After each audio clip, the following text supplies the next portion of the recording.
ஒரு மனிதர் அவர் யாருக்கிட்டே தொலைபேசியில் பேசிகிட்டு இருக்கிறார்.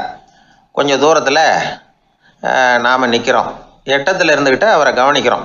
அவர் ஃபோனில் பேசுகிறத, அவர் பேசுகிற வார்த்தைகள் என்ன அப்படிங்கிறது நம்ம காதில் விழலை. ஆனாலும் அவர் பேசிக்கிட்டு இருக்கிறது நல்ல செய்தியா கெட்ட செய்தியா அப்படிங்கிறத நம்மளால் யூகிக்க முடியும். மகிழ்ச்சியான செய்தியை பேசும்போது முகம் மலருது, புன்னகை பூக்குது. இதில் ஒன்று நீங்கள் கவனிக்கணும். தொலைபேசியில் நாம் பேசுகிறப்போ நம்மோட பேசுகிறவர் எதிரில் இல்லை. அவர் தொலைபேசி வழியாக நம்ம குரலை மட்டும்தான் கேட்க போகிறார். நம்ம முகத்தை அவர் பார்க்க போகிறதில்ல. அப்படி இருந்தும் அப்போ நம்ம முகம் ஏன் மலரணும் அப்படின்னா இதுதான் உடல் மொழி, பாடி லாங்குவேஜ் அப்படின்னு சொல்கிறாங்க. நம்ம அறியாமலேயே நம்ம உடம்பு செய்திகளை தெரிவிக்குது பாருங்கள், அதுதான் உடல் மொழி. ஒரு மனிதர் தொலைபேசியில் பேசிக்கிட்டு இருக்கிறத நீங்கள் தூரத்தில் இருந்து கவனிச்சுக்கிட்டே அவர் நண்பரோட பேசுகிறாரா, மனைவியோட பேசுகிறாரா, குழந்தையோட பேசுகிறாரா, இல்லை மேல் அதிகாரிகிட்ட பேசுகிறாரா, அல்லது அவருக்கு கீழே பணிபுரிகிறவர்கள்கிட்ட பேசுகிறாரா அப்படிங்கிறத கண்டுபிடிக்கலாம். அதுக்கு காரணம் அவருடைய உடல் மொழி. இந்த உடல் மொழி கூட நம்ம வாழ்க்கையின் முன்னேற்றத்துக்கு பயன்படும். இதை பற்றியெல்லாம் கூட சில நிபுணர்கள் ஆராய்ச்சி பண்ணி பார்த்துருக்குறாங்க. அவங்க சில விவரங்களை சொல்கிறாங்க. குறிப்பாக ஒருத்தர் தன்னுடைய நாற்காலியில் கிட்டத்தட்ட படுத்துக்காத குறையாக உட்காந்துருக்கிறாருன்னு வச்சுக்கோங்க. எதிர இருக்கிறவர் பேசுறது அவருக்கு பிடிக்கலன்னு அர்த்தமா. தலையை சொரிஞ்சிக்கிறது, வேறு வேறு திசைகளில் பார்க்குறது, கொட்டாவி விடுறது, கால்களை மாற்றி போட்டு உட்கார்றது, களைப்பா கை விரல்களை அப்படியே பின்னிக்கிறது, அடிக்கடி கடிகாரத்தை பார்க்குறது, இப்படிலாம் ஒருத்தர் பண்ணிக்கிட்டு இருக்கிறாருன்னா நாம் கூடிய சீக்கிரம் அந்த இடத்த விட்டு எழுந்திரிச்சு வந்துடுறது நல்லது. ஏன்னா இதெல்லாம் அவருடைய சலிப்பு, சோர்வு, ஆர்வமின்மை இதுக்கு அடையாளங்கள். நம்முடைய பேச்சு அவரை சலிப்படைய வச்சுட்டதுன்னு அர்த்தம். அவர் ரொம்பவும் சோர்ந்து போயிட்டாருன்னு பொருள். நம்முடைய பேச்சில் அவருக்கு ஆர்வம் இல்லைன்னு அர்த்தம். அதே நேரத்தில் நாற்காலியின் நுனியில் அமர்ந்து உடலை முன்னுக்கு நகர்த்தி எதிர இருக்கிறவரின் கண்களை பார்த்துக்கிட்டே பேசினாலும் சரி அல்லது பேச்சை கேட்டாலும் சரி, உங்கள் பேரில் மற்றவங்களுக்கு உள்ள பிடிப்பு அதிகரிக்கும். நாம் எப்படிப்பட்டவருங்கிறத நம்ம உடம்பும் நடை உடை பாவனையும் அடுத்தவங்களுக்கு காட்டி கொடுத்துரும். உங்கள் உடம்பு, உங்கள் பார்வை, நடை, உட்கார்ற விதம், இதை வச்சுக்கிட்டே நீங்கள் பொறுப்புள்ளவரா, முரடரா, அலட்சியமானவரா, மரியாதை தெரிஞ்சவரா, அடக்கமானவரா, நம்பிக்கைக்கு உரியவரா, நாணயம் இல்லாதவரா, பயந்தவரா, திறமைசாலியா, அப்பாவியா அப்படிங்கிறதையெல்லாம் கண்டுபிடிச்சிடலாம். அதனால் இந்த உடல் மொழியை புரிஞ்சுக்கிட்டு நம்மளை கொஞ்சம் சரிப்படுத்திக்கிட்டோம்னா வாழ்க்கையில் சுலபமாக பல காரியங்களை சாதிக்க முடியும். ஒரு மனநல மருத்துவமனை, அங்கே ஒருத்தர் ஒரு நாற்காலியில் உட்காந்துக்கிட்டு கார் ஓட்டுறது மாதிரி அப்படி பாவனை பண்ணிகிட்டு இருந்தார்.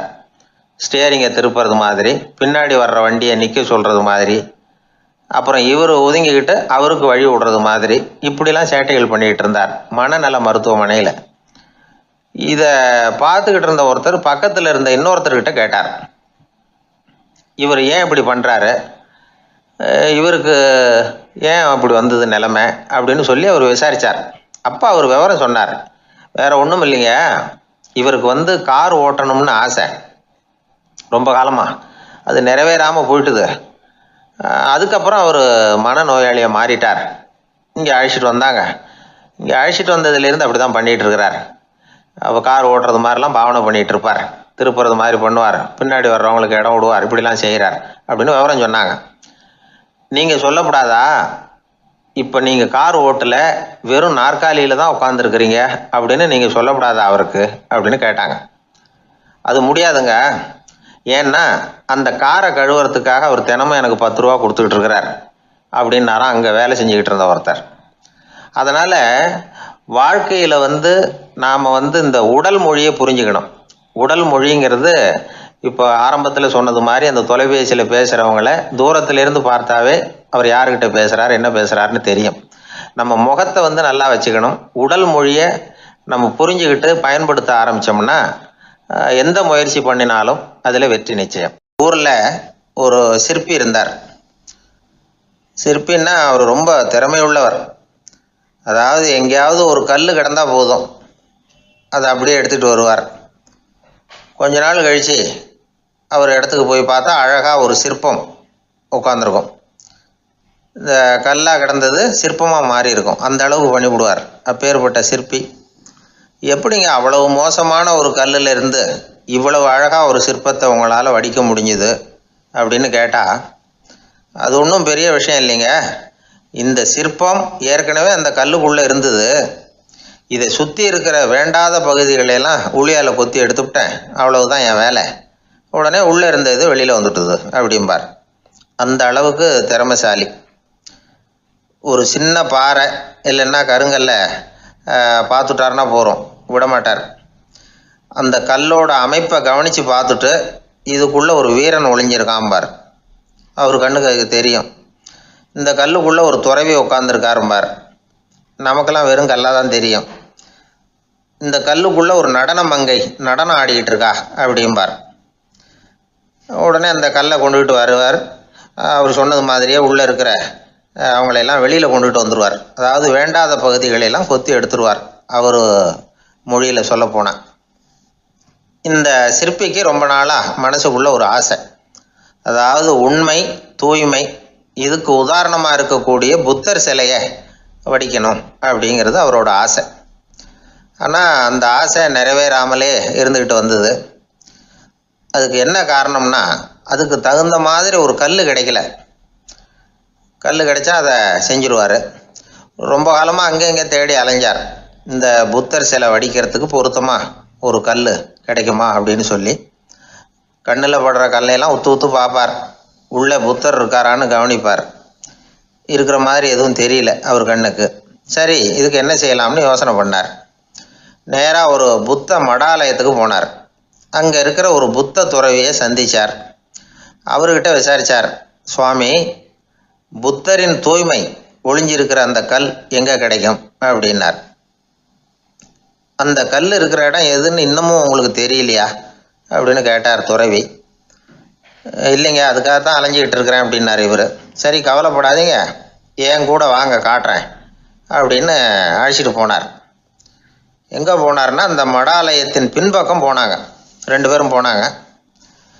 அங்கே போய் பார்த்தா அங்கே ஒரு கிணறு இருந்தது. என்ன அது, நாம் கேட்டது கல், இவர் அழைச்சிட்டு வந்து காட்டுறது கிணறு அப்படின்னு இவருக்கு சந்தேகம். ஒரு மாதிரியாக பார்த்தார். அவர் சொன்னார், துறவி எட்டி பாருங்க உள்ள அப்படின்னாரு. கிணறுக்குள்ளே என்ன இருக்கும்னு இவருக்கு தெரியாதா, இருந்தாலும் அவர் சொல்கிறாரு அப்படின்னு சொல்லி எட்டி பார்த்தார். பார்த்தா அதில் தண்ணி இருந்தது. அந்த தண்ணியில் தன்னோட உருவம் தெரிஞ்சுது. இப்போ அந்த புத்த ஞானி சொன்னார், துறவியாரே, புத்தரை நாம தான் ஒளிச்சு வச்சிருக்கிறோம், நமக்குள்ளே தான் அவர் மறைஞ்சிருக்கிறார். அவரை அடையாளம் தெரியாதபடி மூடி இருக்கிறது எது தெரியுமா? நம்மக்கிட்ட இருக்கிற கோபம், போலித்தனம், பதட்டம், ஆசை, இதெல்லாம் தான். அறிவு அப்படிங்கிற ஒளியால் அதையெல்லாம் செதுக்கி எடுத்துட்டோம்னா அந்த அழகான புத்தர் வெளியில் வந்துடுவார் அப்படின்னு சொன்னார் துறவி. அதனால் நமக்குள்ளே இருக்கிற நம்மளை நமக்கே அடையாளம் தெரியல அப்படிங்கிறது தான் உண்மை. அந்த உண்மையான மனிதன் உள்ளே இருக்கிறான். இவர் கல்லை பார்த்துட்டு உள்ளே யார் இருக்காங்கிறது அவருக்கு தெரிஞ்சுது சிற்பிக்கு. ஆனால் உண்மையான புத்தர் எங்கே இருக்காருங்கிறத அவரால் அடையாளம் கண்டுபிடிக்க முடியல. அப்படி தான் பல பேர் இன்றைக்கி இருந்துக்கிட்டு இருக்கிறோம். ஒரு அப்பா தன்னுடைய பிள்ளைக்கு புத்தி சொன்னார், அதோ பாருப்பா, மனசு தான் கல், அறிவு தான் ஒளி.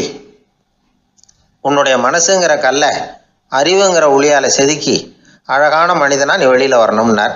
அதுக்காக தான்ப்பா தேடிக்கிட்டு இருக்கேன்னா அவன். மனசுங்கிற கல்லை தேடிக்கிட்டு இருக்கிறியா அப்படின்னு கேட்டார். இல்லைப்பா, அறிவுங்கிற ஒளி எங்கே இருக்குன்னு தெரியல எனக்கு, அதை தான் தேடிக்கிட்டு இருக்கிறேன் அப்படின்னு நானா. அதனால் அறிவை தேடிக்கிட்டு இருக்கிறவன் என்னைக்கு உண்மையை கண்டுபிடிக்க போகிறான், அதையே கண்டுபிடிக்க முடியலைங்கும் பொழுது. அதனால் நாம் யார் அப்படிங்கிறது நமக்கு அடையாளம் தெரியணும். அந்த அடையாளம் தெரிஞ்சுட்டா வாழ்க்கையில் வெற்றி நிச்சயம். ஒரு ஊரில் ஒரு ஆள் இருந்தான். அவனுக்கும் அவன் மனைவிக்கும் சண்டை. இவன் கோவிச்சுக்கிட்டு வீட்டை விட்டு வெளியில் வந்துட்டான். நேராக தன்னுடைய நண்பன் ஒருத்தனை தேடிட்டு போனான். அந்த நண்பன் எப்படின்னா, எதுக்கும் அசரமாட்டான், எப்பவும் மகிழ்ச்சியாக இருப்பான். அவங்ககிட்ட போய் இவன் யோசனை கேட்டான். அது சரி, நீ எப்படி எப்பவும் மகிழ்ச்சியாக இருக்கிற, என்னால் அப்படி இருக்க முடியலையே அப்படின்னு கேட்டான். என்ன நடந்தது சொல்லுன்னா அவன். வீட்டில் எனக்கும் என் மனைவிக்கும் தகராறு, நிம்மதி இல்லை, அதுதான் இங்கே வந்தேன், உங்ககிட்ட யோசனை கேட்கலாமேன்னு அப்படின்னு விவரத்தை சொன்னான். அதை கேட்டுவிட்டு அதுக்கப்புறமா இவன் சொன்னான், இந்த பாருப்பா, இது ஒன்றும் பெரிய விஷயம் இல்லை. எனக்கு 2 மனைவிகள், 2 வீடு. ஒரு வீட்டில் சண்டை வந்துட்டுதுன்னா நேராக இன்னொரு வீட்டுக்கு வந்துடுவேன். இங்கே சண்டை வந்துட்டுதுன்னா நேராக அங்கே போயிடுவேன். 2 குடும்பம் இருக்கிறதுனால இப்படி ஒரு வசதி. இதுதான் என்னுடைய மகிழ்ச்சியின் ரகசியம் அப்படின்னு நானா. ஓ அப்படியா விஷயம், இப்போ புரிஞ்சுக்கிட்டேன், உன்னுடைய யோசனைக்கு ரொம்ப நன்றி அப்படின்னு சொல்லிவிட்டு அவன் திரும்பி வந்துட்டான். அங்கே எங்கே தேடினான். ஒரு வாரத்துக்குள்ளே இன்னொரு பொண்ணை தேடி கண்டுபிடிச்சி கல்யாணம் பண்ணிட்டான். இப்போ இவனுக்கும் 2 வீடு ஆயிட்டுது.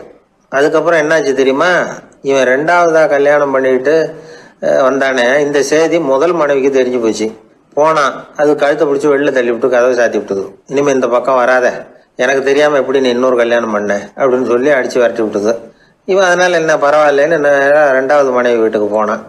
அங்கே பார்த்து, நீ எனக்கு கல்யாணம் பண்ணுறதுக்கு முன்னாடி ஏற்கனவே உனக்கு கல்யாணம் ஆச்சுங்கிற விஷயத்த ஏன் என்கிட்ட சொல்லலை அப்படின்னு சொல்லி அதுவும் கழுத்தை பிடிச்சி வெளில தள்ளி விட்டுது. இவன் வீதிக்கு வந்துட்டான். இங்கேயும் போக முடியல, அங்கேயும் போக முடியல. என்ன இது, அவன் சொல்லி கொடுத்த யோசனை ஒன்றும் சரியாக வரலையே அப்படின்னு யோசனை பண்ணிக்கிட்டே நடந்தான். வழியில் ஒரு பாழடைஞ்ச மண்டபம். சரி, இன்னைக்கு ராத்திரி இங்கேயே படுத்துருவோம், வேற எங்கேயும் போய் படுத்துவங்க முடியாது, அதான் 2 பேரும் விரட்டி விட்டாங்களே, என்ன பண்ணுறது அப்படின்னு சொல்லி அந்த மண்டபத்தில் போய் ஒரு தூணில் ஓரமாக சாஞ்சி உக்காந்தான். அப்போ எதிர்த்தாப்புல இன்னொரு தூண் ஓரமாக யாரோ அசைகிறது மாதிரி தெரிஞ்சுது, லேசான இருட்டில். யாரப்பா அது அப்படின்னு கிட்ட போய் பார்க்குறான். அப்புறம் தான் தெரியுது, அவன் யார் தெரியுமா, இவனுக்கு யோசனை சொன்னான்ல 2 கல்யாணம் பண்ணிக்கணும்னு சொல்லி, அவன் அங்கே படுத்து கிடக்குறான். டேய் நீ எப்படிறான் இங்கே வந்த அப்படின்னா, 2 வீட்லேயும் சண்டை வந்துட்டுது, அதுதான் இங்கே வந்தேன் படுத்து தூங்கலாமேன்னு அப்படின்னா. 2 வீடு இருக்கிறது சௌரியம்னு என்கிட்ட சொன்னியப்பா அப்படின்னா இவன். நான் அப்படி சொன்னதுக்கு ஒரு காரணம் உண்டுன்னா அவன். என்னடா காரணம்னு கேட்டான். அது வேற ஒன்றும் இல்லை, தினமும் ராத்திரியில் இந்த மண்டபத்தில் தனியாக படுக்கிறதுக்கு எனக்கு பயமாக இருந்தது, எனக்கு ஒரு துணை தேவைப்பட்டது, அதுக்காக தான் உங்ககிட்ட அப்படி ஒரு யோசனை சொன்னேன். இப்போ நீ வந்ததுனால எனக்கு துணை கிடச்சிட்டுது. இப்போ நம்ம 2 பேரும் துணையாக இங்கே படுத்துக்கலாம், நீ அந்த தூணில் சாஞ்சிக்கோ, நான் இந்த தூணில் சாஞ்சிக்கிறேன் அப்படின்னு சொல்லி படுத்து தூங்க ஆரம்பிச்சிட்டானோ. அதாவது நம்ம வாழ்க்கையில் முடிவுகள் எடுக்கிற விஷயத்தில் இந்த ஆள் மாதிரி தான் பல பேர் நடந்துக்கிறோம் அப்படிங்கிறார். அதாவது உலக புகழ்பெற்ற மனோதத்துவ மேதை ஸ்காட் பெக் அப்படிங்கிறவர். அதாவது வீட்டுக்கு தேவையான பொருள்கள் வாங்குறதுலேருந்து கல்யாணம் பண்ணுறது, வீடு கட்டுறது வரைக்கும் அடுத்தவங்க பேச்சை கேட்டு வீணா போகிறவங்க தான் அதிகம். அறிவுரை கேட்கறதுல தப்பு இல்லை, ஆனால் அதுக்கப்புறம் அதை பற்றி சரியாக சிந்திச்சு பார்க்கறது இல்லை, அதுதான் தப்பு. சில பேர் அறிவுரை சொல்கிறதுலேயே ரொம்ப தெளிவாக இருப்பாங்க. ஏன் சார் 2 சம்சாரத்தோட குடும்பம் நடத்துறது ரொம்ப கஷ்டமானு கேட்டாராம் ஒருத்தர். அது எனக்கு தெரியாதுங்க அப்படின்னாராம் அவர். ஏன்னு கேட்டிருக்கார். ஏன்னா எனக்கு 3 சம்சாரம் அப்படின்னாராம் அவர். எனக்கு ஒரு நண்பர், அவர் ஒரு வழக்கறிஞர். ஒரு நாள் அவர்கிட்ட பேசிக்கிட்டு இருந்தேன். அப்போ கேட்டேன், ஏன் சார் நீங்கள்லாம் கோர்ட்டில் வாதாடுறப்போ கருப்பு நிற அங்கி அணியிறீங்களே, அதுக்கு என்ன காரணம், சட்டத்துக்கும் கருப்பு கலருக்கும் என்ன சம்பந்தம் அப்படின்னு கேட்டேன். அது ஒரு சுவாரஸ்யமான கதைன்னார் அவர். சொல்லுங்களேன் அப்படின்னு அவர் சொன்னார். கிபி 1694 வருஷத்தில் இங்கிலாந்து அரசி 2வது மேரிங்கிறவர் இறந்து போனார். அந்த ராணியோட கணவர் 3ஆம் வில்லியம், அவரு ஒரு உத்தரவு போட்டாராம். அரசியோட மறைவுக்கு அனுதாபம் தெரிவிக்கிற வகையில் வழக்குரைஞர்கள் எல்லாரும் கருப்பு நிற அங்கி அணியணும் அப்படின்னு. அன்னைக்கு ஆரம்பித்த அந்த பழக்கம் அதுக்கப்புறம் மாறவே இல்லையாம், இன்னைக்கும் தொடருது. வழக்குரைஞர்கள்லாம் முதல்ல கருப்பு அங்கி மட்டும்தான் அணிஞ்சாங்களாம். அதில் ஒரு சின்ன சங்கடம், ஏற்கனவே உடம்பு கருப்பாக இருக்கிறவங்க அதுக்கு மேலே கருப்பு ட்ரெஸ் வேற போட்டுக்கிட்டா முகம் பளிச்சுன்னு தெரியாது இல்லையா. அதனால் முகம் பளிச்சுன்னு தெரியறதுக்காக அவங்கெல்லாம் வெள்ளை நிற பட்டியை அணிய ஆரம்பித்தாங்களாம். இப்படி தான் இங்கிலாந்தில் அந்த பழக்கம் ஆரம்பமாயிருக்குது. அந்த சமயத்தில் இந்தியாவை ஆண்டது பிரிட்டிஷ்காரங்க தானே, அதனால் இங்கேயும் அந்த பழக்கம் அப்படி நடைமுறைக்கு வந்துட்டுது. அதே மாதிரி சர்ச்சிலின் மூதாதையரான மார்ல்பரோ பிரபுவின் ஞாபகார்த்தமாக நீதிபதிகள் இந்த வெள்ளை குள்ளாய் அணிகிற முறை பழக்கத்துக்கு வந்துதான். இதுதான் என்னுடைய நண்பர் சொன்ன தகவல். இங்கிலாந்தில் நீதிமன்றம்ங்கிறது ரொம்ப மதிப்புள்ளது. அந்த அளவுக்கு சட்டத்துக்கு அங்கே மரியாதை. அங்கே நடந்த ஒரு சுவாரஸ்யமான நிகழ்ச்சியை ஒரு சகோதரி எழுதி அனுப்பியிருந்தாங்க. அவங்க அப்பா நீதித்துறையை சேர்ந்தவரா, அவர் சொன்னதான் இது. அவங்க எழுதி அனுப்பியிருந்த விஷயம் என்னென்னா, அங்கே ஒரு கேஸில் ஒரு முக்கியமான தீர்ப்பு வழங்க வேண்டியிருக்குது. ஜட்ஜு, பாரட்லா படித்த பெரிய பெரிய வக்கீல்கள், ஜூரி எல்லாருமா கூடி அந்த கேஸை பற்றி விவாதிக்கணும். சுமாராக 40 பேர். இதுக்காக கோர்ட்டு ஹாலில் விசேஷ சேம்பரில் நுழையிறதுக்கு முன்னாடி அவங்கெல்லாம் தங்களுடைய கோட்டு தொப்பி எல்லாத்தையும் கழட்டி அங்கே நின்றுக்கிட்டு இருந்த ஒரு அட்டெண்டர்கிட்ட கொடுத்துட்டு உள்ளே போனாங்க. அந்த ஆள் படிக்காதவர். அவர் ஒவ்வொருத்தர் கொடுக்குறதையும் வாங்கி அங்கே அப்படியே ஒரு இடத்துல அடுக்கி வைக்கிறார். அப்படியே வாங்கி உள்ளே வச்சுக்கிட்டு இருக்கிறார் ஒவ்வொரு இடத்துல. அது அவரோட வேலை. உள்ளே போன ஜட்ஜி, வக்கீல், ஜூரி எல்லாரும் ரொம்ப நேரமாக அந்த கேஸை பற்றி விவாதிக்கிறாங்க. ஒரு நாள் பூரா ஆயிட்டுது. அவ்வளவு தீவிரமாக அக்கு வேறு ஆணி வேறைய பிச்சு உதறி இருக்கிறாங்க. ஒரு வழியாக 13 மணி நேரம் கழித்து வெளியில் வந்திருக்கிறாங்க. ஒவ்வொருத்தராக வர வர அந்த அட்டெண்டரும் அவங்கவுங்க கோட்டு தொப்பியை அவங்கக்கிட்ட எடுத்து ரொம்ப மரியாதையாக திருப்பி கொடுத்துக்கிட்டு இருக்கிறார். கடைசியாக ஜட்ஜ்மெண்ட்லாம் எழுதி முடிச்சுட்டு ரொம்ப திருப்தியோடவும் களைப்போடவும் வெளியில் வந்துக்கிட்டு இருக்கிறாராம். இந்த ஆள் அவருடைய மேல் கோட்டையும் தொப்பியையும் எடுத்து அவர்கிட்ட ரொம்ப மரியாதையோடு நீட்டினாராம். ஜட்ஜுக்கு ரொம்ப ஆச்சரியம். இந்த ஆள் எப்படி இவ்வளவு பேரோட கோட்டு தொப்பி எல்லாத்தையும் ஞாபகம் பேசாமல் திருப்பி கொடுக்குறார் அப்படிங்கிறது அவருக்கு ஆச்சரியம். அதனால் அவர் அந்த ஆளை பார்த்து கேட்டாராம், ஏப்பா இந்த கோட்டை கொடுக்குறியே, இது என்னோடது தானா, என்னோடது தான்னு உனக்கு எப்படி தெரியும் அப்படின்னாராம். இதுக்கு அந்த பியூனு ரொம்ப பதவிசாக பதில் சொன்னாராம், ஐயா இந்த கோட்டு ஹேட்டை உங்ககிட்ட வாங்கி மாட்டினேன், இப்போ திரும்ப உங்ககிட்ட தரணும், தந்துட்டேன், இதுதான் என்னோட வேலை, மற்றபடி இது உங்களோடதா இல்லையா அப்படிங்கிறதெல்லாம் எனக்கு தெரியாதுங்க அப்படின்னாராம். ஒரு நண்பர்கிட்ட பேசிக்கிட்டு இருந்தேன்.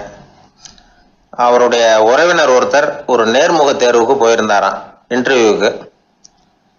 ரொம்பவும் பொறுப்பாகவும் கவனமாகவும் செயல்பட வேண்டிய பதவிக்கான நேர்காணல் அது. இவர் எழுத்து தேர்வில் ஏராளமான மதிப்பெண்கள் வாங்கிவிட்டார். அதனால் அதை பற்றி கவலை இல்லை. இப்போ நேர்முக தேர்வில் தேர்வு பெறணும். ஏராளமான சான்றிதழ்கள் வச்சிருந்தார். நேர்காணலில் கேட்கப்பட்ட எல்லா கேள்விகளுக்கும் சரியான பதில் தான் சொன்னார். இருந்தாலும் பாருங்க, அந்த நேர்முக தேர்வில் அவர் தேர்ந்தெடுக்கப்படலை. என்ன காரணம் அப்படின்னு பின்னாடி விசாரிச்ச போதுதான் விவரம் தெரிஞ்சுதான்.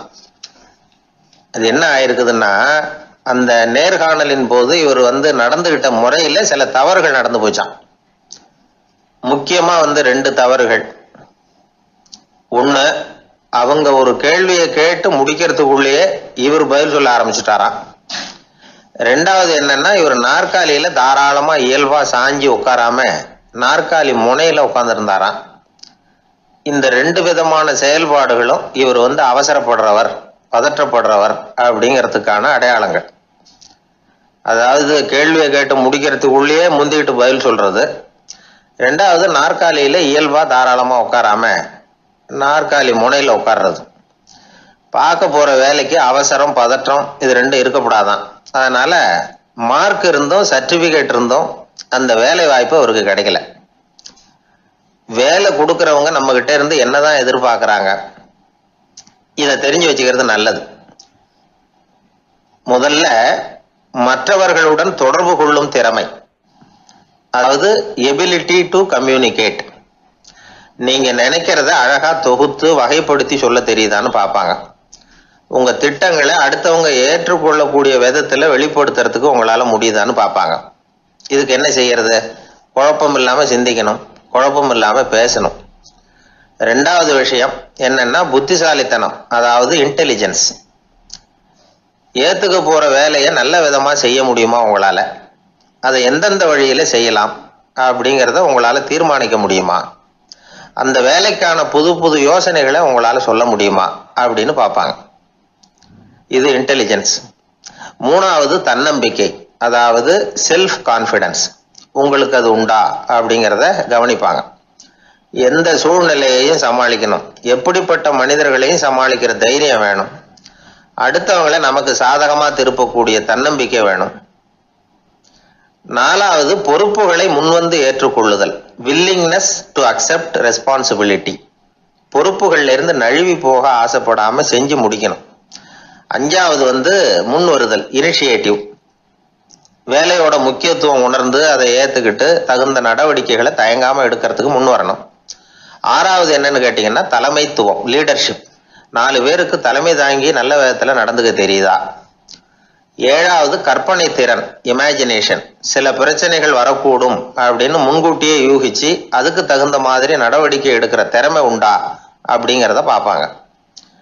எட்டாவது என்னன்னா வளைந்து கொடுத்தல், ஃபிளெக்சிபிலிட்டி. சூழ்நிலைக்கு தகுந்த மாதிரி, மாற்றங்களுக்கு தகுந்த மாதிரி அனுசரித்து நடந்துக்கிறதுக்கு தெரியுதா அவங்களுக்கு அப்படிங்கிறத கவனிப்பாங்க. அடுத்தது திறமைகளை வெளிக்கொணரும் திறமை, இன்டர்பர்சனல் ஸ்கில்ஸ். அடுத்தவங்க கிட்ட இருக்கிற திறமையை கண்டுபிடிச்சி அதை நல்ல விதத்தில் ஊக்கப்படுத்தி பயன்படுத்த தெரியுதா அப்படின்னு பார்ப்பாங்க. ஆறாவது சுய அறிவு, செல்ஃப் நாலேஜ். அடுத்தவங்க நம்மளை பற்றி என்ன நினைக்கிறாங்க அப்படிங்கிறத நம்மளால் புரிஞ்சுக்க முடியுதாங்கிறது முக்கியம். அடுத்தது போட்டி மனப்பான்மை, காம்படிட்டிவ்னஸ். அடுத்தவங்களை ஒப்பிட்டு பார்த்து அதை விட ஒரு படி மேலே வரணுங்கிற குணம் வேணும். இதுக்கு அடுத்தது என்னன்னா குறிக்கோளை வெல்லுதல், கோல் அச்சீவ்மெண்ட். குறிக்கோளை சவாலாக எடுத்துக்கிட்டு அதை அடையணும். அப்புறம் வேறுபட்ட திறமைகள், ஒகேஷனல் ஸ்கில்ஸ். பதவிக்கு வேண்டிய திறமைகள் தவிர மற்ற திறமைகள் எதுவும் உண்டாங்கிறது முக்கியம். நமக்கு வேலை கொடுக்கணும்னு நினைக்கிறவங்க நம்ம கிட்ட இருந்து இவ்வளவும் எதிர்பார்ப்பாங்க. அதுக்கு தகுந்த மாதிரி நம்மளை நாமே தயார்படுத்திக்கணும். எனக்கு வேண்டப்பட்ட ஒருத்தர் ஒரு இன்டர்வியூவுக்கு போயிட்டு வந்தார், நேர்காணலுக்கு. எப்படி இருந்தது இன்டர்வியூன்னு விசாரித்தேன். நான் போனேன். அவர் கேட்ட எல்லா கேள்விக்கும் அவர் எதிர்பார்த்தது மாதிரியே எல்லா பதிலையும் சொன்னேன். கடைசியாக நான் எதிர்பார்க்காத ஒரு தகவலை அவர் சொன்னார் அப்படின்னார். என்னன்னு கேட்டேன். அவரும் என்ன மாதிரியே இன்டர்வியூக்கு வந்தவர் தானா, சும்மா என்ன கேள்வி கேட்டுக்கிட்டு உட்காந்துருந்தாராம் அப்படின்னார். அதனால ஒரு நேர்காணலுக்கு போறதுக்கு முன்னாடி என்ன எதிர்பார்க்கறாங்க அப்படிங்கறத தெரிஞ்சுக்கிட்டு போனா வெற்றி நிச்சயம். ஊர்ல ஒரு ஞானி இருந்தார். ஒரு நாள் அவரை தேடிட்டு ஒருத்தர் வந்தார். வந்தவர் ஞானியை பார்த்து ஒரு கேள்வி கேட்டார். ஐயா, உங்களுடைய சாதனை என்ன? இதுதான் அவர் கேட்ட கேள்வி. இதை கேட்டதும் அந்த ஞானி நிமிர்ந்து இவரை பார்த்தார். அப்புறம் சொன்னார், அது ஒன்றும் பெரிய விஷயம் இல்லை, அது ரொம்ப எளிமையான ஒண்ணு. எப்போ எனக்கு பசிக்குதோ அப்போ நான் சாப்பிட்டுருவேன், எப்போ எனக்கு தூக்கம் வருதோ அப்போ நான் தூங்கிடுவேன், அவ்வளவுதான் அப்படின்னார். கேள்வி கேட்டவர் ஒரு மாதிரி ஆயிட்டார். ஐயா, இதே தானே நாங்களும் செய்யறோம், இதுல என்ன அதிசயம் இருக்கு அப்படின்னார். இப்ப அந்த ஞானி சொன்னாராம், இங்கதான் நீங்க தப்பு பண்றீங்க அப்படின்னாராம். அப்படியான்னாரு இவர். ஆமா அப்படின்னாராம். நீங்க செய்யற தவறு எனக்கு புரியுது. ஏன்னா நான் உங்களை மாதிரி நான் வாழ்ந்து பார்த்துருக்கிறேன்.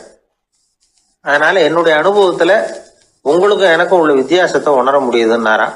என்ன சொல்றீங்க, எனக்கு ஒன்றும் புரியலையேன்னாராம் இவரு. இதை பாருங்க, சாப்பிடுறதுங்கிறது நாம ரெண்டு பேருக்கும் பொதுவான ஒரு காரியம்தான். ஆனா நீங்க சாப்பிடுறதுக்கும் நான் சாப்பிடுறதுக்கும் வித்தியாசம் இருக்கு அப்படின்னாராம். என்ன வித்தியாசம்னு கேட்டிருக்கார். நீங்க பசி இல்லாத பொழுது சாப்பிடுறீங்க, இப்போ சாப்பிடுற நேரம் வந்துட்டுது அப்படிங்கிறதுக்காக சாப்பிடுறீங்க. சாப்பாடு ருசியா இருக்கு அப்படிங்கிறதுக்காக சாப்பிடுறீங்க. எது தேவைங்கிறது தெரியாம சாப்பிடுறீங்க. அது மாதிரி தூக்கமும் உங்களுக்கு ஒரு பழக்கமா போட்டுது. இப்போ இது தேவையா இல்லையா அப்படிங்கிறத பத்தி நீங்க யோசிச்சு பாக்குறது இல்ல. சாப்பிடும் பொழுது 1000 வேலைகளை மனசுல நினைச்சுக்கிட்டு இருப்பீங்க. அதனால அது சாப்பிடுதலா இருக்காது. அதே மாதிரி நீங்க தூங்கும் பொழுதும் அது தூங்குதலா இருக்காது. ஏகப்பட்ட கனவுகள் வரும். உங்க மனசு மேலும் மேலும் கனவுகளை உருவாக்கி கொண்டே இருக்கும். அதனால எனக்குள்ள நடக்கிறது வேற மாதிரி, நீங்க நினைக்கிறது மாதிரி இல்ல. எனக்குள்ள நடக்கிறது எப்படின்னா, நீங்க செய்யறது மாதிரி இல்ல. தூக்க உணர்வு வந்த உடனே தூங்குதல் மட்டுமே நடைபெறும். அதுதான் என்கிட்ட நடக்கிறது அப்படின்னாராம் அந்த ஞானி. இப்ப வித்தியாசம் புரியுதா? அந்த ஞானி சாப்பிடுறத அனுபவிக்கிறார், அது எக்ஸ்பீரியன்ஸ். நாம அப்படி இல்லை, மனம் போன போக்கில் சாப்பிடுறோம். இது இன்டெலிஜிங். இது ரெண்டுலேயும் செயல்ல வேறுபாடு இல்லை, விழிப்புணர்வுல தான் வேறுபாடு இருக்கு. அவர் சாப்பிடும் பொழுது ஒரு சாட்சி மனோபாவத்தோட சாப்பிடுறார். எவ்வளவு தேவையோ அவ்வளவுதான் சாப்பிடுறார். ஏன்னா அவருடைய விழிப்புணர்வு முழுமையா செயல்படுது.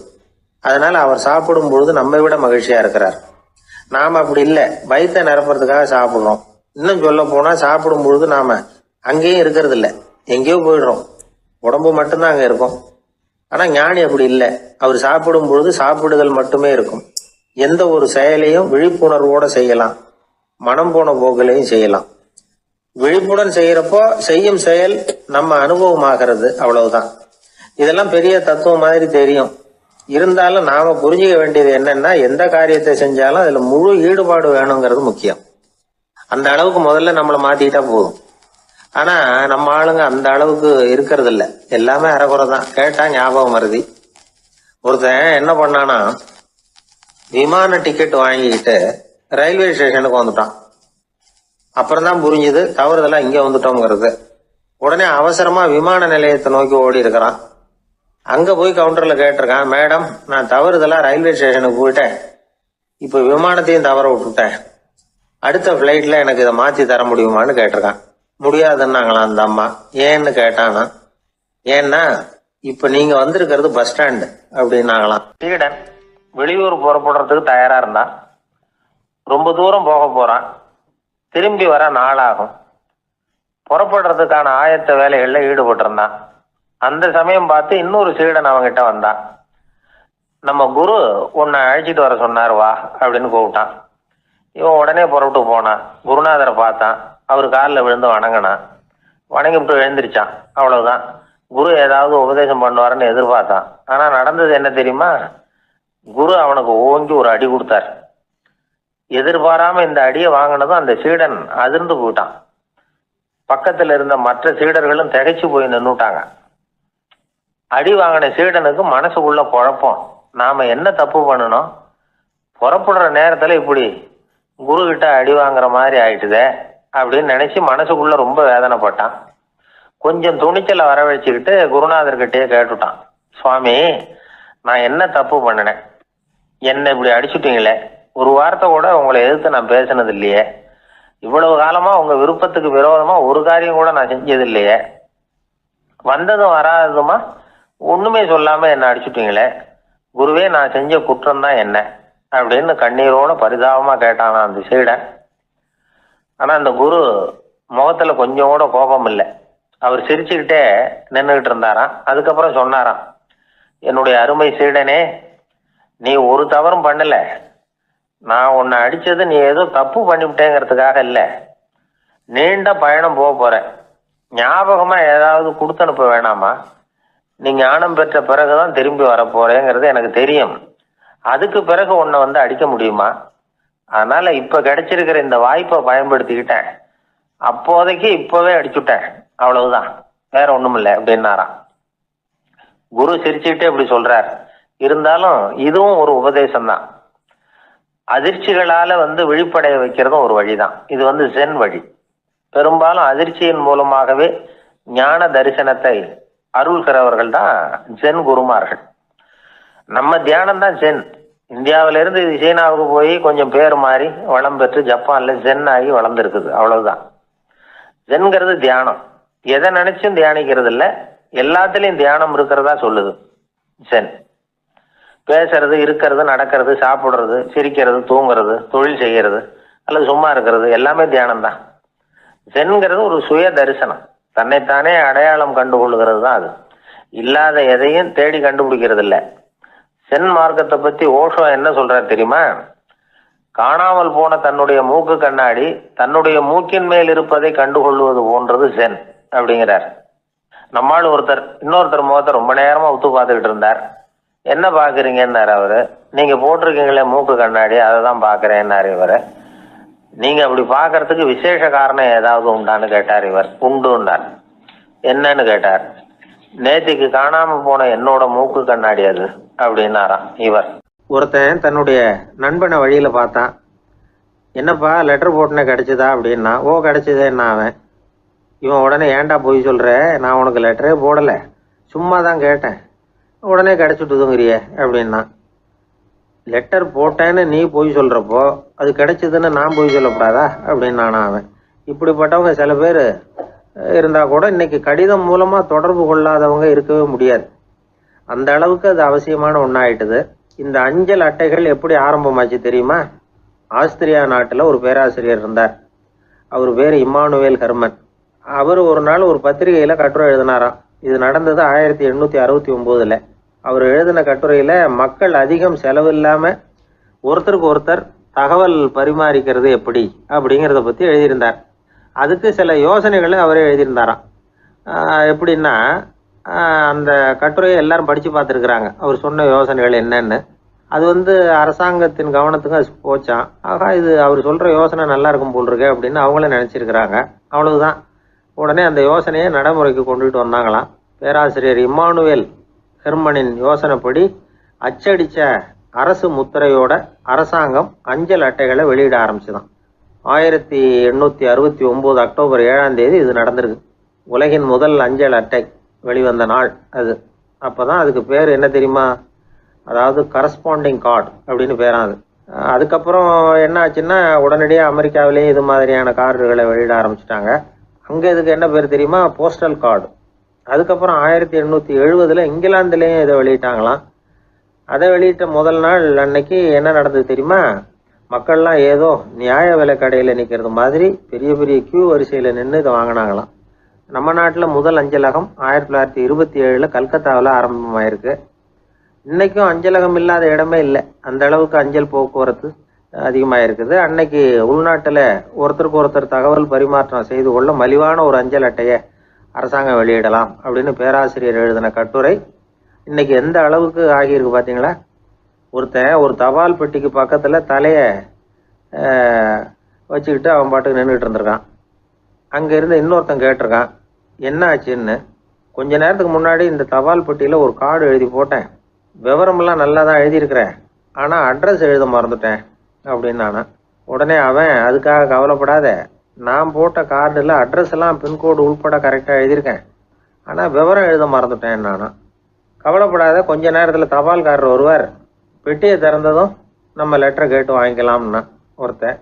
கொஞ்ச நேரத்துக்கு முன்னாடி அவர் வந்தார், கேட்டேன், அதுக்கப்புறம் தான் மனசுக்கு ரொம்ப கஷ்டமாக போச்சு நானா. இவன் ஏண்டான்னு கேட்டிருக்கான். அவன், இது தபால் புட்டு இல்லையா.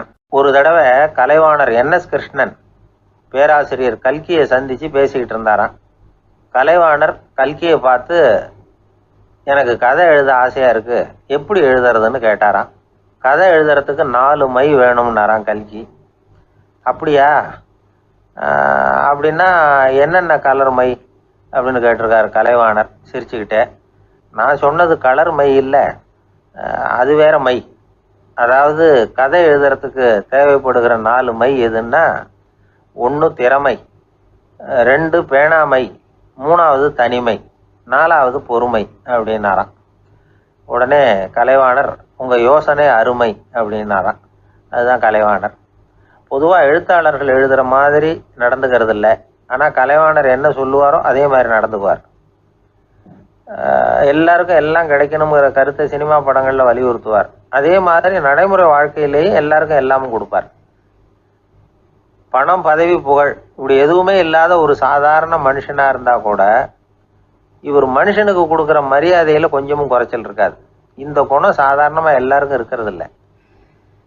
அவர் சினிமா தியேட்டருக்கு போய் சினிமா பார்க்கறது வழக்கம்.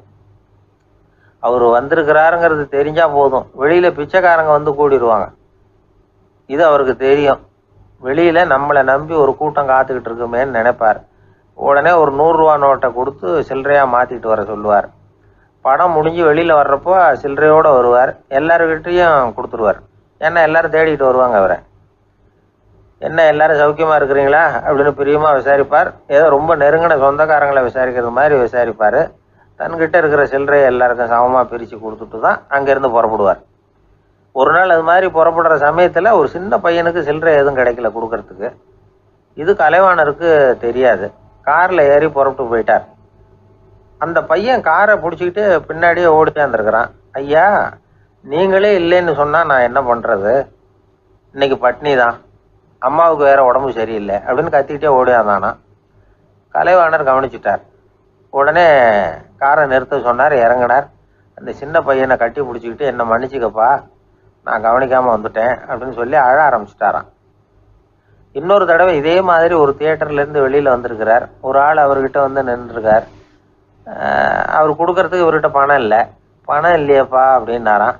உங்ககிட்டயே இல்லையா அப்படின்னாராம் அவர். கலைவாணருக்கு மனசு ரொம்ப சங்கடமாக போச்சு. உடனே புறப்பட்டு வீட்டுக்கு போனார். அங்கே இங்கே தேடி பார்த்து அங்கேருந்து கொஞ்சம் நெஞ்ச சில்லறையை எடுத்தார். காரு டிரைவரை கூப்பிட்டார். தியேட்டர் வாசலில் நின்றுக்கிட்டு இருந்த ஆசாமியோட அங்க அடையாளங்களை சொன்னார். காரை எடுத்துகிட்டு போய் அந்த ஆளை கண்டுபிடிச்சி இந்த காசை கொடுத்துட்டு வா அப்படின்னு அனுப்பி வச்சாராம். பிச்சை போடுறதுக்காக காரை அனுப்புனதாக வேற யாரை பற்றியாவது நீங்கள் கேள்விப்பட்டிருக்கிறீங்களா? அவர் ஒரு வித்தியாசமான மனிதர், வித்தியாசமான கலைஞர். கலைவாணரோட சகோதரர் கல்யாணம் நடந்தது. அதில் தியாகராஜ பாகவதர் கச்சேரி முடிஞ்ச உடனே அதில் சம்பந்தப்பட்ட கலைஞர்களுக்கெல்லாம் கலைவாணர் பரிசுகள் கொடுக்குறார். அந்த கச்சேரியில் கடம் வாசித்தவருக்கு மட்டும் மற்ற எல்லாருக்கும் கொடுத்ததை விட பெருசாக ஒரு வெள்ளி கோப்பையை பரிசாக கொடுத்தாராம். மற்றவங்களுக்கெல்லாம் சின்னதாக கொடுத்துட்டு கட வித்துவானுக்கு மட்டும் பெருசா பரிசு கொடுக்குறீங்களே ஏன்னு கேட்டிருக்கிறாங்க. அதுக்கு கலைவாணர் விளக்கம் கொடுத்தாராம். இப்பெல்லாம் ரயிலில் கூட்டம் அதிகங்கிறது உங்களுக்கு எல்லாருக்கும் தெரியும். இந்த வித்துவான் இவ்வளவு பெரிய மண்பானையை ரயிலில் ரொம்ப பத்திரமா உடையாம ரொம்ப தூரத்திலேருந்து கொண்டு வந்துருக்கிறாரே, அது என்ன சாமானியமான காரியமா? அவரோட அந்த சாமர்த்தியத்தை பாராட்டுறதுக்காக தான் அவருக்கு இவ்வளவு பெரிய பரிசு அப்படின்னாராம். அறிவில் சிறந்தவர்கள் ஆண்களா பெண்களா? என்னுடைய நண்பர் ஒருத்தரை பார்த்து நான் கேட்ட கேள்வி இது. அவர் மெதுவா தன்னுடைய தலையை சொரிஞ்சுக்கிட்டே சொன்ன பதில், அதுல என்ன சார் சந்தேகம், அவங்க தான் அப்படின்னார். அனுபவ அடிப்படையில் அவர் இப்படி சொல்றார். அறிவியல் அடிப்படையில் பார்க்குறவங்களும் இப்படிதான் சொல்றாங்க. இயற்கையின் நோக்கம் இனப்பெருக்கம், இதுல பெண்களின் பங்கு அதிகம்.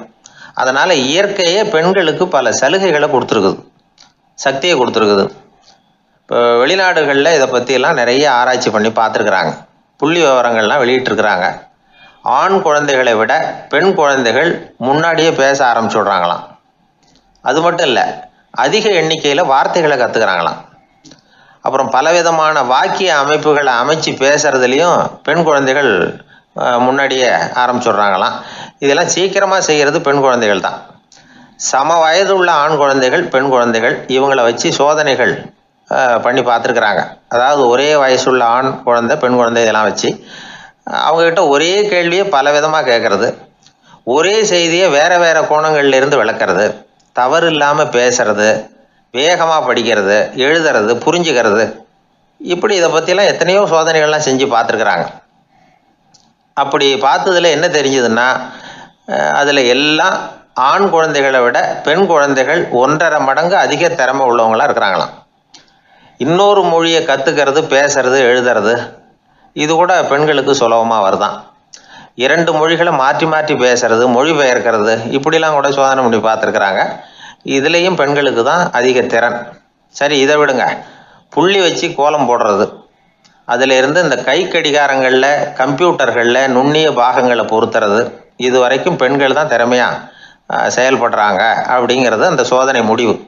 இந்த நுட்பம், துல்லியம், விரைவு, சிறு கை இயக்கங்களோடு செய்ய வேண்டிய மென்மையான பணிகள், இதுக்கெல்லாம் தேவை கவன குவியம், பொறுமை, இதெல்லாம் பெண்கள்கிட்ட தான் இருக்குதான். அமெரிக்காவில் இன்னொரு சோதனை கூட செஞ்சு பார்த்துருக்குறாங்க. பெண்களின் மூக்கு மோப்ப உணர்வு, இதெல்லாம் எப்படின்னு பார்த்துருக்குறாங்க. பெண்கள் அதிக எண்ணிக்கையில் வாசனைகளை பிரித்து கண்டுபிடிச்சி விடுறாங்களாம். ஆண்களால் அந்த அளவுக்கு முடியலையாம். சரி, காது எப்படின்னா செவிப்புலன் உணர்வும் பெண்களுக்கு தான் அதிகமாக.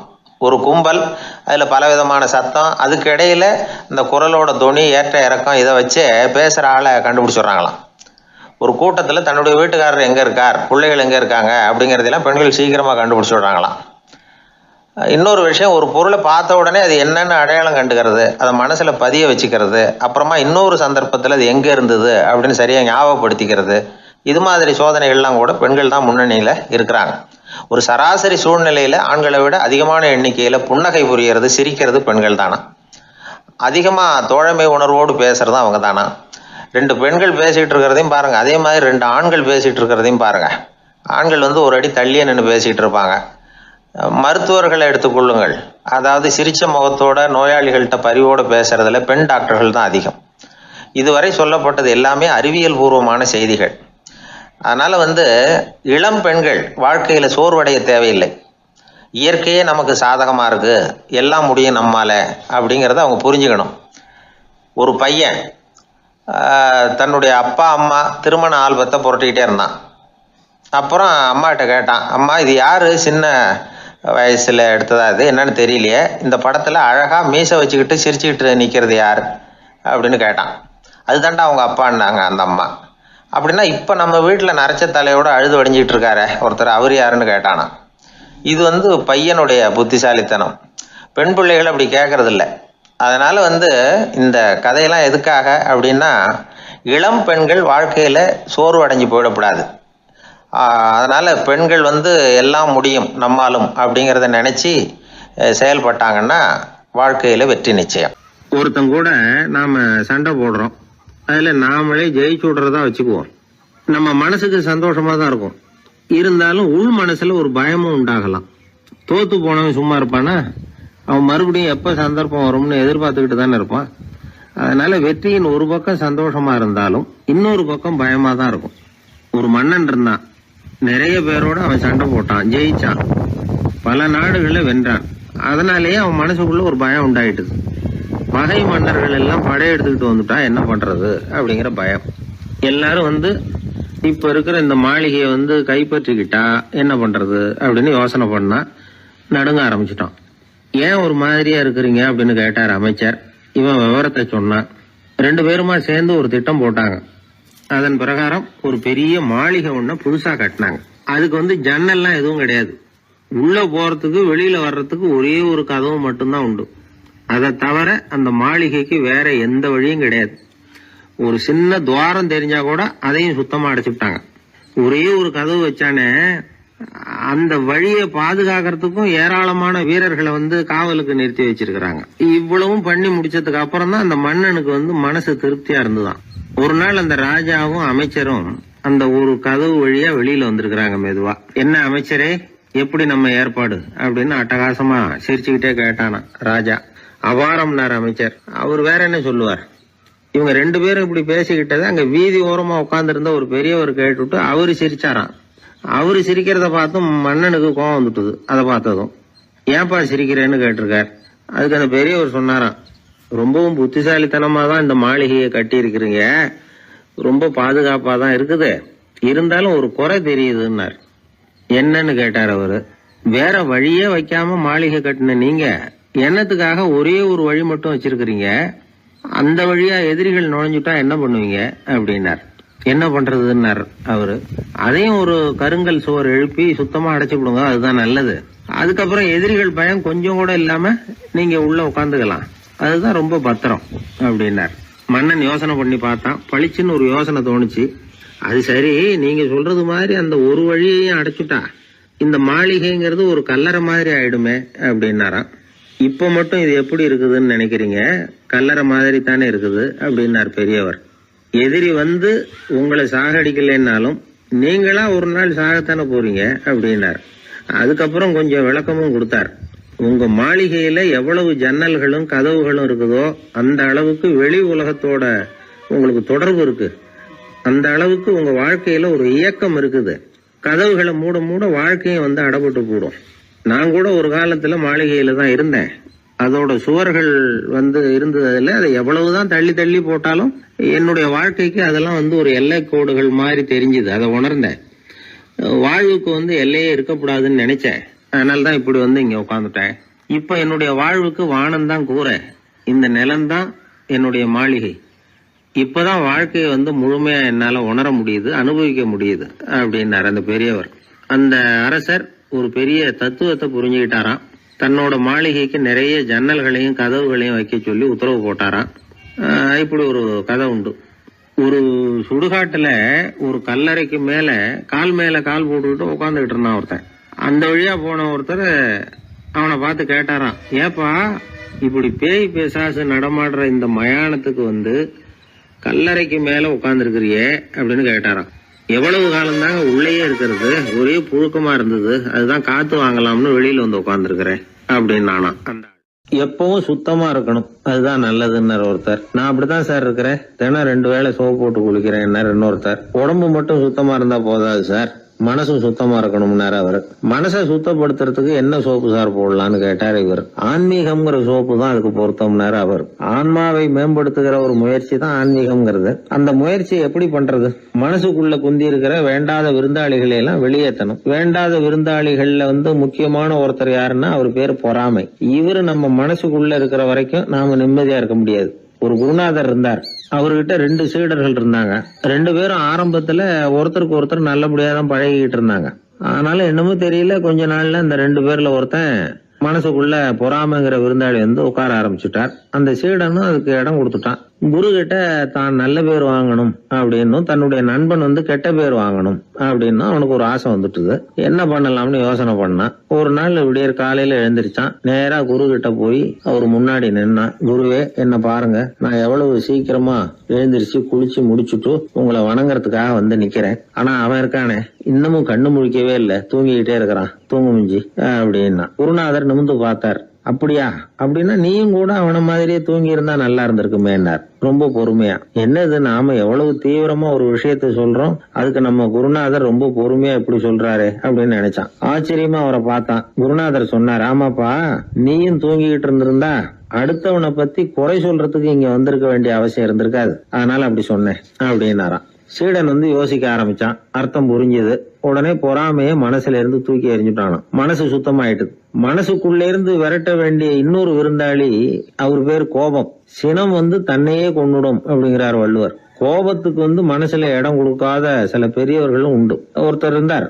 அவர் ஒரு சமயம் கோதாவரி நதியில போய் குளிச்சுட்டு திரும்பி வந்துட்டு இருக்கிறார். ஒரு பெரியவர் வர்ற வழியில ஒரு மரத்து மேல உட்கார்ந்திருந்த ஒருத்தன் அவர் மேல துப்பி போடுறான். இவர் உடனே திரும்பி போய் மறுபடியும் குளிச்சுட்டு வர்றார். அப்பவும் துப்புறான். அவரு கோவப்படல, பேசாம மறுபடியும் திரும்பி போய் குளிச்சுட்டு வர்றாரு. இப்படி பல தடவை நடந்துகிட்டே இருக்குது. ஒரு கட்டத்துல இந்த ஆளு தோத்து போய் அவர் காலிலேயே விழுறான். ஆச்சரியப்பட்டு கேக்குறான், அது எப்படிங்க நீங்க கோவப்படாம இருக்கிறீங்களே, அது எப்படி அப்படின்னா, அதுக்கு அந்த பெரியவர் சொன்னாராம், நான் கோவப்பட்டிருந்தா என் மனசு அசுத்தமா இருக்கும்.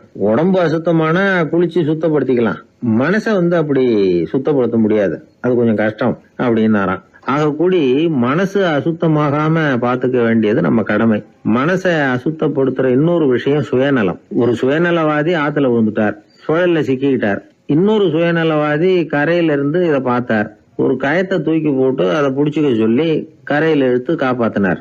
அவர் கரையில ஏறின உடனே இவரை பார்த்து, என்ன காப்பாத்தினதுக்காக உங்களுக்கு 50 காசு கொடுக்கலாம்னு பாக்குறேன், ஆனா என்கிட்ட 1 ரூபாயா இருக்கு, சில்லறையா இல்ல அப்படின்னாராம். உடனே காப்பாத்தினவர் இவரை பார்த்து, அப்படின்னா நீங்க இன்னொரு தடவை தண்ணியில விழுந்துருங்க, நான் காப்பாத்துறேன், 1 ரூபாயா கொடுத்துடலாம் அப்படின்னாராம். இப்படிப்பட்டவங்க எல்லாம் எத்தனை தடவை தண்ணியில விழுந்தாலும் மனசு சுத்தமாக போறதில்லை. இந்த உலகத்துல 7 வகையான மனிதர்கள் இருக்கிறாங்களாம். டாக்டர் எட்வர்டு பாஷ் அப்படிங்கிறவர் சொல்றார், மனிதர்களோட மனோநிலை அடிப்படையில அவங்கள 7 வகையா பிரிக்கலாம்ங்கிறார் அவர். அது எப்படி தெரியுமா? முதல் வகை பயந்த குணம் உள்ளவர்கள். சார் ரொம்ப பயந்த சுபாவம், வீட்டுல கூட வாயை திறக்க மாட்டார், சாப்பிட போறப்ப மட்டும்தான் கொஞ்சம் வாயை திறப்பார் அப்படிங்கிறோம்ல, அவங்க எல்லாம் இந்த ரகம். 2வது வகை எப்படின்னா, சஞ்சலப்படுகிறவர்கள். எதுக்கு எடுத்தாலும் கலக்கம் குழப்பம், இப்படியே காலம் தள்ளுறவங்க பல பேரை பார்த்திருப்பீங்க, அவங்க எல்லாம் இந்த ரகம். 3வது வகை எப்படின்னா, யதார்த்த உலகை மறந்து கற்பனை உலகத்திலேயே மிதக்கிறவங்க. இளைஞர்கள், கவிஞர்கள், இப்படி பல பேர் இருக்கிறாங்க. எப்ப பார்த்தாலும் கற்பனை உலகத்திலேயே மிதந்துகிட்டு இருப்பாங்க. கிட்டத்துல போய் என்னங்க ஒரு மாதிரியா இருக்கிறீங்களே அப்படின்னு கேட்டு பாருங்க, ஒரு அற்ப புழுவை பாக்குறது மாதிரி உங்களை பார்ப்பாங்க. அதுவும் அந்த வானத்து நிலா என்னை வாவென்று அழைக்கிறது, எனக்கு விரைவில் ஒரு நாள் சிறகுகள் முளைக்கும், சிறகடித்து பறந்து செல்லுவேன், என் செல்ல நிலாவை கொஞ்சி விட்டு திரும்பி வருவேன், அப்படி இப்படின்னு பேச ஆரம்பிச்சிருவாங்க. கொஞ்சிறது அப்புறம் இருக்கட்டும்ப்பா, இப்ப கஞ்சிக்கு வழிய பாருடா அப்படின்னா அதை காதல வாங்க மாட்டான். 4வது வகை மனிதர்கள் எப்படின்னா, தனிமை உணர்வு மிக்கவர்கள். இவங்கெல்லாம் மற்றவங்களோட சகஜமா நெருங்கி பழகிறது இல்ல, தான் உண்டு தன்னுடைய வேலை உண்டுன்னு போறவங்க. அடுத்த வீட்டுல இருக்கிறது யாருன்னு கேட்டா கூட அடுத்த வீடுன்னு ஒண்ணு இருக்கா அப்படின்னு கேட்பாங்க. அவங்க கிட்ட மேற்கொண்டு என்னத்தை பேசுறது. 5வது வகை மனிதர்கள் எப்படின்னா, மற்றவர்கள் செல்வாக்குக்கு உட்பட மறுப்பவர்கள். அடுத்தவங்க செல்வாக்குக்கு இவங்க ஆட்படுறது இல்ல. நான் யார் தெரியுமா அப்படின்னு கேட்டா அதை தெரிஞ்சுக்கிட்டு எனக்கு என்ன ஆக போகுது அப்படிம்பாங்க. 6வது வகை எப்படின்னா, எப்பவும் எதுலயும் பற்றில்லாம இருக்கிறவங்க. இது ஒரு துறவு மனப்பான்மை. இயல்பாவே சில பேர் இப்படி இருக்கிறது உண்டு, அவங்களுக்கு எதுலயுமே ஒரு ஈடுபாடு இருக்காது. 7வது வகை மனிதர்கள் மற்றவங்க கவலையை தன்னுடையதான் ஆக்கிக்கிட்டு கவலைப்படுறவங்க. இவங்க மகாத்மாக்கள். தான் வேற அடுத்தவங்க வேறன்னு நினைக்கிறது இல்லை இவங்க. அப்படிப்பட்ட எண்ணம் இவங்களுக்கு வர்றதில்லை. அதனால அடுத்தவங்களுக்கு ஒரு கஷ்டம் வந்தா அதை தன்னுடைய கஷ்டமாக எடுத்துக்கிட்டு கவலைப்படுறவங்க இவங்க. ஆக கூடி இப்படி 7 வகையான மனிதர்களை அடையாளம் காட்டுறார் அந்த நிபுணர். நாம இதுல எந்த அகத்துல வர்றோங்கிறத நாம தான் அடையாளம் கண்டுபிடிச்சுக்கணும். எனக்கு தெரிஞ்ச ஒரு மனிதர் உண்டு. அவர் ஒரு வித்தியாசமான டைப்பு. எதையும் பிராக்டிக்கலா யோசிக்கிறவர். எப்பவும் அடுத்தவங்களுக்கு ஒன்றும் பண்ண மாட்டாரு. ஆனா நினைக்கிறது என்னன்னா, அடுத்தவங்களும் நல்லா இருக்கணும், நாமளும் சந்தோஷமா இருக்கணும் அப்படின்னு ஆசைப்படுறவர். அவருக்கு ஒரு சமயம் திடீர்னு உடம்பு சுகம் இல்லாம போயிட்டுது. டாக்டர் கிட்டத்துல போனார், பணம் கொடுத்தார், வைத்தியம் பார்த்தார். அவரு எழுதி கொடுத்த மருந்து சீட்டை வாங்கிட்டார். மருந்து கடைக்கு போனாரு, பணம் கொடுத்தாரு, மருந்து வாங்கினார். அதை எடுத்துட்டு வீட்டுக்கு வந்தார். அதுக்கப்புறம் அந்த மருந்தை சாப்பிடணும்ல, சாப்பிடல, அப்படியே சும்மா வச்சுட்டார். அவரை பார்த்து கேட்டோம், ஏன் சார் இப்படி பண்றீங்க, வீண் செலவு தானே இது, நீங்க எதுக்காக டாக்டர் கிட்ட போய் பணம் செலவு பண்ணீங்க அப்படின்னு கேட்டாங்க. அதுக்கு சொல்றாரு, டாக்டர் வாழணும் இல்லையா அதுக்காக. சரி, அதுக்கப்புறம் என்னத்துக்கு மருந்து வாங்கினீங்க அப்படின்னு கேட்டா, மருந்து கடைக்காரர் வாழணும் இல்லையா, அதுக்காக அப்படின்னாரு. சரி, அப்புறம் ஏன் வாங்கின மருந்தை சாப்பிடாம வச்சிருக்கிறீங்க அப்படின்னா, நான் வாழணும் இல்லையா அதுக்காக அப்படின்னாராம் அந்த ஆள். ஒரு பூங்கா, அங்க ஒருத்தர் நின்றுட்டு இருக்கிறார், ஏதோ ஆழ்ந்த யோசனையில இருக்கிறார். அந்த பக்கமா இன்னொருத்தர் வந்தார், இவரை கவனிச்சார். என்ன யோசனைன்னு கேட்டார். எப்படி எழுந்திருக்கிறதுன்னு யோசனை பண்ணிட்டு இருக்கிறேன்னாரு. அவர் கேட்டவருக்கு ஒரு மாதிரி ஆயிட்டுது. ஏற்கனவே நின்றுகிட்டு இருக்கிற ஒருத்தர் எப்படி எழுந்திருச்சு நிக்கிறதுன்னு யோசிக்கிறாருன்னா அது ஆச்சரியம் தானே. அதுக்கப்புறம் இவர் யோசிக்க ஆரம்பிச்சார், என்ன இவர் இப்படி பேசுறாரு அப்படின்னு. கீழே விழுந்தாதானே எழுந்திருச்சு நிக்க முடியும். எழுந்திருக்கணும்னு நினைக்கிறவங்க முதல்ல கீழே விழணும். இவர் முதல்ல கீழே விழணும், அதுக்கப்புறம் தான் எழுந்திருக்கிறது எப்படின்னு சிந்திக்க முடியும். இந்த உலகத்துல எல்லாருமே கீழே விழுந்து எழுந்தவர்கள் தான். இப்ப இந்த குழந்தை பருவத்துல கீழே விழாம நடைபயில கற்றுக்கிட்டவங்க யாராவது உண்டா? சின்ன வயசுல ஒரு தடவை கூட கீழே விழல சார், அப்படியே பிறந்தாரு வளர்ந்தாரு பெரியவர் ஆயிட்டார் அப்படின்னு யாரையும் சொல்ல முடியாது. மனுஷங்கிறவன் விழுந்து புரண்டு எழுந்துதான் நடக்க கத்துக்கிறான். ஒரு உண்மையை நாம எல்லாரும் புரிஞ்சுக்கணும். இந்த உலகத்துல தவறு செய்யாத மனிதர்களே யாரும் கிடையாது. அப்படி இருக்கிறப்போ எப்போதாவது நாம தவறு பண்ணிவிட்டோம்னா அதுக்காக மனசு உடைஞ்சு போயிடக்கூடாது, வாழ்க்கையில வெறுப்பு வந்துடக்கூடாது. தவறு நடந்துட்டுதா அதுக்காக மனசு உடைஞ்சு போடாதீங்க, அதை ஒரு பாடமா எடுத்துக்கங்க. அதே தவறு மறுபடியும் நடக்காம வேணும்னா பாத்துக்கலாம், அது போதும். தடைக்கல்ல படிக்கெல்லாம் மாத்திக்கணும், இதுதான் இதுல முக்கியம். ஒரு அலுவலகம், அங்க ஒரு அதிகாரி, அவர் உயர்ந்த பதவியில் இருந்தார், சிறந்த நிர்வாகின்னு பேர் வாங்கினவர்.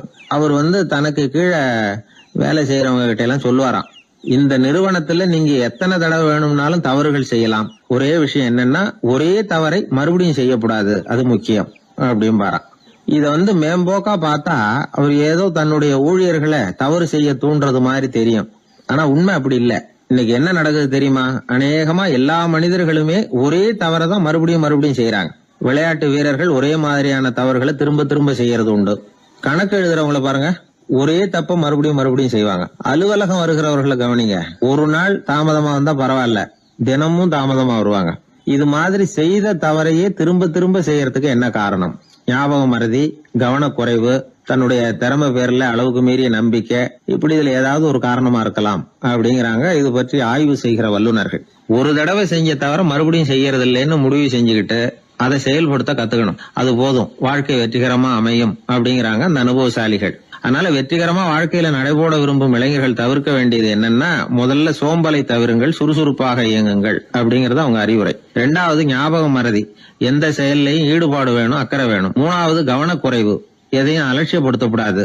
4வது என்னால முடியாதது எதுவுமே கிடையாது அப்படிங்கிற அளவுக்கு மீறிய நம்பிக்கை, அது ஆபத்துல கொண்டு போய் விட்டுரும். முதல் தவறு உங்களுக்கு ஒரு பாடமா அமையணும். ஒரு மனிதர் அவர் தன்னுடைய 2 காதுலயும் கட்டு போட்டுக்கிட்டு வந்தார். அவருடைய நண்பர் அதை கவனிச்சுட்டாரு. என்ன சார் ஆச்சு, 2 காதுலயும் கட்டு போட்டுருக்கீங்களே அப்படின்னு விசாரிச்சார். ஒண்ணுமில்ல சார், வீட்டுல ரொம்ப ஆர்வமா டிவியில கிரிக்கெட் மேட்ச் பாத்துக்கிட்டு இருந்தேன். இப்போ என்னுடைய மனைவி துணிகளுக்கு அயன் பண்ணிட்டு இருந்தாங்க. அயன் பாக்ஸ் அப்படியே வச்சுட்டு அடுப்பங்கரைக்கு போயிட்டாங்க. அந்த சமயம் பார்த்து டெலிபோன் பண்ணி அடிச்சது. அவசரமா ஓடி போய் அதை எடுத்து காதுல வச்சேன். அப்பதான் தெரியும் அது அயன் பாக்ஸ்ங்கிற விஷயம். சூடா இருந்ததா, சுட்டு விட்டுது அப்படின்னாரு. ஒரு காது சரி சார், 2 காது ஏன் அப்படி ஆச்சு அப்படின்னு கேட்டார். அதே ஆளு மறுபடியும் போன் பண்ணா சார் அப்படின்னாரு. இவர் எவ்வளவு தூரம் யோசிச்சிருப்பாரு பாருங்க. தவறு மறுபடியும் நடக்கக்கூடாது, முதல் தவறு உங்களுக்கு ஒரு பாடமாக அமையட்டும் அப்படிங்கறது தான் இதுல இருந்து நாம தெரிந்து கொள்ள வேண்டிய கருத்து. அதனால தவறுகள் அதெல்லாம் தடைக்கெல்லாம் நினைக்க வேண்டாம், படிக்கெல்லாம் நினைப்போம். அப்படி நினைச்சோம்னா வாழ்க்கையில வெற்றி நிச்சயம். காசி தேசத்துல ஒரு வேடன் இருந்தானா, அவன் வழக்கம் போல காட்டுக்கு வேட்டையாட போயிருக்கிறான். ஒரு மானுக்கு நேரா குறி பார்த்து அம்ப விட்டுருக்கான். குறி தவறி போய் அந்த அம்பு ஒரு பெரிய மரத்து மேல போய் குத்திக்கிட்டுது. விஷம் தடவுன அம்பு, அதனால மரம் வீணா போயிட்டுது. அதுல இருந்து இலை காய் எல்லாம் உதிர ஆரம்பிச்சுட்டுது. கொஞ்ச நாள்ல அந்த மரம் பூரா காஞ்சி அப்படியே பட்டு போச்சு. அந்த மரத்துல ஒரு பொந்து, அதுல ஒரு கிளி ரொம்ப காலமா இருந்துகிட்டு இருக்குது. அந்த மரம் நல்லபடியா வளமா இருந்த காலத்துல நிறைய பறவைகள் அதுல தங்கி இருந்தது. மரம் காய ஆரம்பிச்சதும் அந்த பறவை எல்லாம் யோசிக்க ஆரம்பிச்சது, சரி இனிமே இந்த மரம் நமக்கு சரிப்பட்டு வராது, வேற இடம் பார்க்க வேண்டியதுதான் அப்படின்னு நினைச்சு ஒவ்வொன்னா பறந்து போக ஆரம்பிச்சுட்டுது. கடைசியில தங்கி இருந்தது அந்த ஒரு கிளி மட்டும்தான். அது அந்த மரத்தை விட்டுட்டு எங்கேயும் போறதுக்கு பிரியப்படல. ஏன்னா அதுக்கு அந்த மரத்து மேல அவ்வளவு அன்பு. இறை தேடுறதுக்கு கூட அந்த கிளி வெளியே போறது இல்ல. சாப்பிடாம இருந்தா உடம்பு என்னத்துக்கு ஆகும்? கிளி ரொம்ப வாடி போயிட்டுது, சத்தம் போட்டு கத்த கூட அதால முடியல. அந்த கிளி இப்படி நடந்துக்கிறது தேவலோகத்துல இருந்த இந்திரனுக்கே ரொம்ப ஆச்சரியமா இருந்துதான். நேர்ல போய் அந்த கிளிய பாத்துட்டு வந்தா தேவையில்லைன்னு தோணுச்சு அவனுக்கு. உடனே தேவலோகத்திலிருந்து புறப்பட்டு பூலோகத்துக்கு வந்து சேர்ந்தான் இந்திரன். ஒரு சாதாரண மனுஷன் மாதிரி அந்த கிளிக்கு முன்னாடி போய் நின்னான். கிளியே, உனக்கு என்ன பைத்தியமா? இந்த மரத்துல இலையும் இல்ல காயும் இல்ல, கிளையெல்லாம் காஞ்சி போய் எப்போ ஒடிஞ்சு விழலாம்னு நேரம் பார்த்துக்கிட்டு இருக்குது. நீ இன்னமும் இதையே கட்டிக்கிட்டு அழுதுகிட்டு இருக்கிறிய. உன் கூட இருந்த மற்ற பறவைகள்லாம் பாத்தியா? இதே காட்டுல உள்ள செழிப்பான மரங்கள்ல போய் கூடு கட்டிக்கிட்டு சுகமா இருந்துகிட்டு இருக்கு. நீ மட்டும் ஏன் இப்படி கஷ்டப்படணும் அப்படின்னு கேட்டான் இந்திரன். கிளியை சும்மா சோதிக்கிறதுக்காக தான் அப்படி கேட்டிருக்கான். அந்த கிளிக்கு தவ வலிமை அதிகம், அதனால வந்திருக்கிறது இந்திரன் தாங்கிறது அதுக்கு புரிஞ்சு போச்சு. தேவேந்திரா, நான் இந்த மரத்துல தான் பிறந்தேன் வளர்ந்தேன். சின்ன வயசுல இருந்து என்னை வளர்த்து காப்பாத்தி ஆளாகினது இந்த மரம் தான். எனக்கு பசி எடுத்தப்போ பழம் கொடுத்தது இந்த மரம் தான். எனக்கு ஆபத்து வந்தப்போ அடைக்கலம் கொடுத்தது இந்த மரம் தான். இப்போ இந்த மரம் கஷ்ட திசையில இருக்குது. இந்த நேரத்துல நான் மட்டும் நல்லா இருந்தா போதும்னு நினைக்கலாமா? அது சுயநலம் இல்லையா? இப்படி இது துன்பப்படுற காலத்துல நானும் இது கூட இருந்து துன்பத்தை சகிச்சுக்கிறது தான் நியாயம். உதவி செஞ்சவங்களை உதறி தள்ளுறது நல்லது இல்லைங்கிறது உங்களுக்கே தெரியும். என்னோட நல்ல விரதத்தை குலைக்கிறது மாதிரி அல்லவா இருக்குது நீங்க சொல்றது. தேவர்களுக்கு ஏற்படுற சந்தேகங்களையே தீர்த்து வைக்கக்கூடிய நிலைமையில இருக்கிற நீங்க எனக்கு இப்படி உபதேசம் பண்ணலாமா அப்படின்னு கேட்டுதான் கிளி. இந்திரனுக்கு ரொம்ப மகிழ்ச்சி. இத கேட்டதும் கிளியே, நண்பர்கள்னா உன்ன மாதிரி இருக்கணும். பொதுவா ஒருத்தர் நல்லா இருக்கிறப்போ அவரை சுத்தி நிறைய பேர் இருப்பாங்க. அவர் கொஞ்சம் வீணா போயிட்டா அத்தனை பேரும் ஓடி போடுவாங்க. நீ அது மாதிரி இல்ல. சுகத்தையும் துக்கத்தையும் சமமா எடுத்துக்கிட்ட. உன்னை பாராட்டுறேன். உனக்கு விருப்பமான வரம் ஏதாவது கேளு தரேன் அப்படின்னாராம் இந்திரன். கிளி என்ன வரம் கேட்டது தெரியுமா? இந்த மரம் மறுபடியும் முன்னாடி இருந்தது மாதிரியே இலை பூ கனிகளோட செழிப்பா இருக்கணும் அப்படின்னு கேட்டுக்கிட்டு தான். அப்படியே தந்தேன்னாரு இந்திரன். அடுத்த வினாடியே மரம் முன்னாடி இருந்ததை விட செழிப்பா பூத்து குலுங்க ஆரம்பிச்சுட்டுது. அந்த கிளியும் ரொம்ப நாள் சந்தோஷமா வாழ்ந்துட்டு அதுக்கப்புறம் இந்திரலோகம் போய் சேர்ந்துதான். மகாபாரதத்துல பீஷ்மர் தர்மருக்கு இந்த கதையை சொல்றார். மற்றவர்கள் துன்பப்படுறப்போ இந்த கிளி மாதிரி எவன் பரிவு கொள்றானோ அவன் மேன்மை அடையிறது நிச்சயம் அப்படின்னு அவர் சொல்றார். சரி, அந்த கதையை இந்த சமயத்துல எதுக்கு சொல்லணும் அப்படின்னா, வயசான காலத்துல அம்மா அப்பாவை கவனிக்காத பிள்ளைங்க காதல இது விழட்டுமேங்கிறதுக்காக தான். மத்தவங்க துன்பப்படுறப்போ பரிவு காட்டினாலே அந்த அளவுக்கு மேன்மை கிடைக்கும்னா, பெத்தவங்க துன்பப்படுறப்போ பரிவு காட்டினா எந்த அளவுக்கு மேன்மைங்கிறத நினைச்சு பார்க்கணும். ஒரு வயசான அப்பா தன்னோட பிள்ளைய பத்தி ரொம்ப மெச்சுக்கிட்டார். என் பிள்ளை எப்பவும் புத்திசாலித்தனமா குடும்பம் நடத்துறான். அவன் சம்சாரம் கோவிச்சுக்கிட்டு பிறந்த வீட்டுக்கு போற அளவுக்கு அவன் நடந்துகிட்டதே இல்லை அப்படின்னார். அப்படிங்களான்னு கேட்டோம் ஆச்சரியமா.